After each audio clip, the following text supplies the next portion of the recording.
영화평론가 안치홍과 함께 하시겠습니다.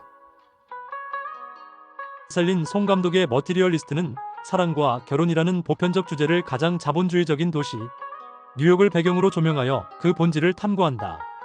데뷔작 패스트 라이브즈로 전 세계의 주목을 받은 송 감독은 현실적이면서도 섬세한 감각으로 사랑과 거래, 감정과 돈 사이의 위태로운 균형을 묘사했다. 이 영화는 단순히 두 남자 사이에서 한 여자가 사랑을 찾는 로맨틱 코미디를 넘어 사랑과 결혼이라는 인생의 두 개 선율이 어떻게 충돌하고 어우러지는지를 그려주는 대위법을 추구한다. 결혼은 비즈니스다. 주인공 루시, 다코타 존스는 결혼정보회사의 커플 매니저다. 사랑의 영역으로 간주된 결혼이 가치평가와 거래의 관점에서 상품 다루듯 취급된 지 오래다.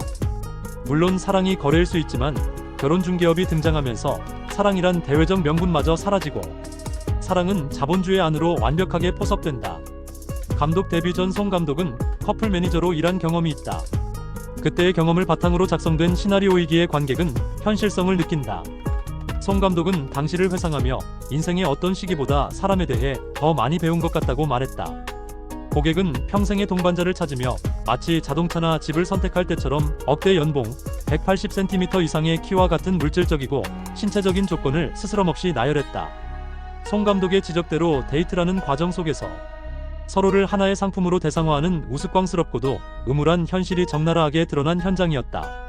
감독의 경험은 영화에 펼쳐지고 관객은 결혼정보회사라는 극중장치를 통해 사랑은 환상이고 결국 거래가 실체인가라는 근본적인 질문에 접하게 된다. 결혼 상품의 불완전 판매. 일단 사랑이, 특히 결혼을 전제한 만남이 거래라고 친다면 결혼정보회사는 이 상품의 판매자다. 서비스 판매자인 결혼정보회사의 방법론은 영화에서 그렸듯 회사가 주선한 만남에서 데이트 강간과 같은 범죄가 발생했을 때 심각한 문제를 노출한다. 회사는 적합한 상대를 주선하는 데 그치지 않고 안전한 만남을 약속하며 돈을 받는다. 개인을 대신해 불확실성을 줄여주는 것이 결혼정보회사 상품의 주요 보장이 된다.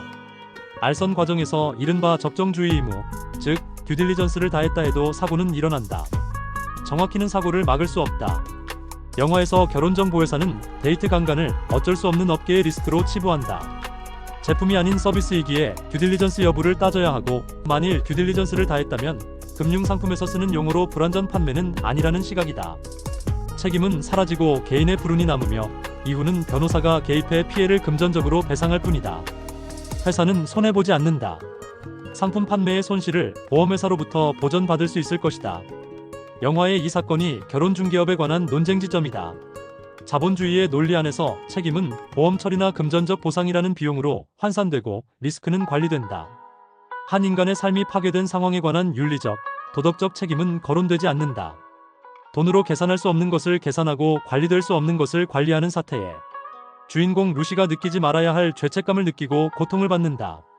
영화는 듀딜리전스, 불완전 판매, 리스크 등과 같은 단어 너머에 있는 인간과 인간 간의 만남에 관한 인간적 존중과 따뜻한 위로를 말한다. 자본주의 시스템의 공허한 책임과 개인의 진실한 책임 사이에 간극이 있지만 인간에 대한 예의가 잊혀서는 안 된다는 전언을 담았다. 물론 어떤 만남도 100% 안전할 수는 없다. 최종적인 예방 책임은 개인에게 귀속한다는 냉혹한 현실이 엄연하다. 그럼에도 돈으로 살 수 없는 것을 팔기 시작한 결혼중개업이 져야 할 사회적, 윤리적 책임과 인간에 대한 존중은 기억되어야 한다. 사랑과 결혼을 소재로 한 이 영화는 부수적으로 이 인간적인 영역에 자본주의가 개입했을 때의 문제를 답이 있는 건 아니지만 사유한다. 비즈니스와 사랑 사이. 모노포니의 세상에서 유능한 커플 매니저 루시는 대위법을 맴돈다. 그녀는 고객의 인생 반쪽을 찾아주는 비즈니스에는 능통하지만 정작 자신의 사랑 혹은 반쪽 비즈니스에서는 서툴기 그지없다.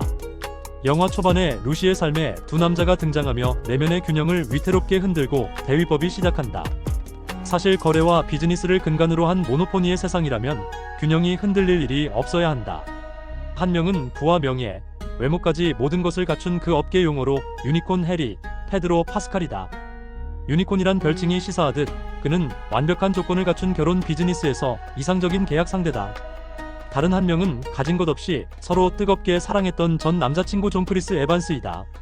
주차비를 걱정해야 하는 찌질한 현실 속 인물로 바로 그 찌질한 이유로 헤어졌다. 사랑하지 않는 남자와 호사스러운 데이트와 나를 진정으로 사랑하는 남자와 소박한 데이트가 극명한 대비를 이룬다. 비즈니스로서 결혼과 삶의 울림으로서 사랑 사이. 루시의 갈등은 현실에서 봄직한 모습이지만 영화적 설정에서는 낯설다. 영화의 세계는 모노포니의 세상이어서 유니콘의 마력에서 벗어날 수는 없기 때문이다. 그럼에도 불구하고 문학이나 영화에서 리얼리즘은 종종 가혹한 현실을 그리지만 그 속에서 그럼에도 불구하고 희망을 이야기한다. 머티리얼리스트는 이 그럼에도 불구하고의 철학을 사랑과 결혼의 문제에 깊숙이 녹여낸다. 결혼이 비즈니스라면 협상 테이블 위에 돈과 외모 신장 태도 등 돈으로 환산되는 것들이 올라야 한다.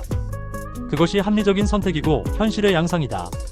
사랑이 상품화하고 결혼이 비즈니스가 된 이 세계에서 일상적으로 목격되는 합리적 선택은 부조리로 느껴지지도 않는다. 하지만 송 감독의 연출을 통해 루시는 부조리에 반항하는 선택을 감행한다. 그럼에도 불구하고 사랑이 테이블 위에 올려지기를 바라는 마음은 비현실적인 낭만이거나 지고지순한 마음이 아니라 실존적 결단이다. 세상이 정한 가치 기준에 자신을 맞추지 않고 스스로 삶의 의미를 창조하려는 의지의 표명이다. 많은 사람에게 주인공의 이러한 선택이 비현실적이라고 느껴질 텐데 그것은 우리가 이미 모든 삶의 영역에 걸쳐 자본주의적 게임의 규칙을 깊이 동화하였기 때문일 것이다.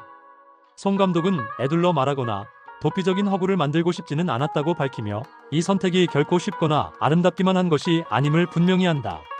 그래서 어떤 각성의 계기를 삽입하는데 어마무시한 15cm를 통해서다.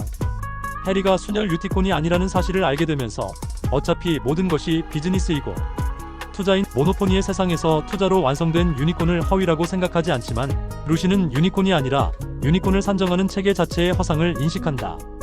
감독의 연출 의도는 그럼에도 불구하고를 선택하는 루시의 모습을 통해 때로 체계 밖의 선택이 가능하며 그 선택이 가져오는 결과가 동화와는 다르다는 사실을 응시하게 하는 데 있다.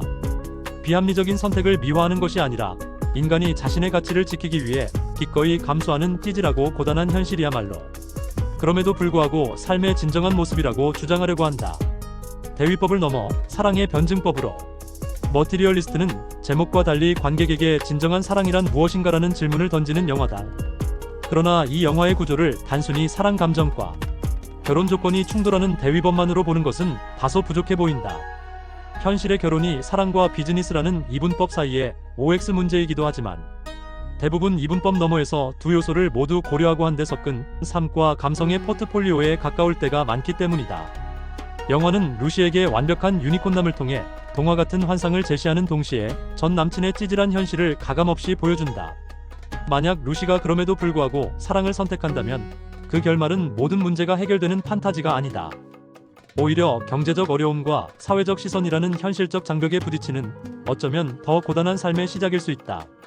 송 감독은 바로 그 찌질한 현실을 끌어안는 결말을 통해 매끈하게 포장된 동화가 아닌 상처 입고 불완전할지라도 주체적으로 선택한 삶이야말로 진정한 해피엔딩일 수 있음을 역설한다. 그러므로 주인공 루시의 사랑의 여정은 변증법적이다. 과거의 순수한 사랑은 자본주의적 거래로서의 만남을 통해 부정되고 마침내 두 경험을 통해 성장한 루시가 동일하지만 변화한 상대를 마주하며 새로운 관계를 모색하는 단계로 나아간다.